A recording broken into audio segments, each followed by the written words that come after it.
Pero nito. puro 90 plus pa yung mga battery health. Oh. May 80 plus din, 90 plus. Tapos sa 256 mo, Ang 256 natin ay 27.5 plus cashback. So, magiging 27,000. 128.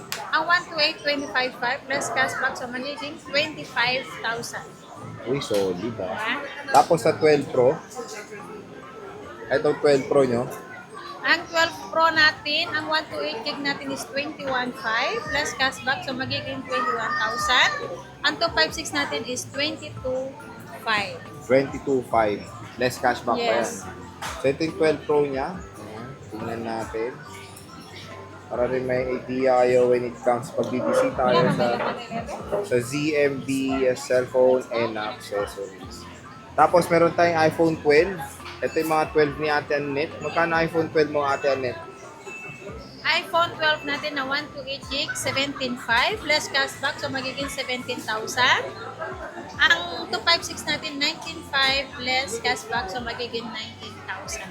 So yan mga J-Vlog ngayong Sunday, ito po yung ating topic at ito yung kasing ni-recommend natin ni topic kasi ito yung mga mabibenta at marami siyang stocks ngayon, January 2025 sa ZMB. Habol na kayo. Habol na kayo ngayong Sunday sa Stodex A04. At Annette, maraming salamat. Bye-bye.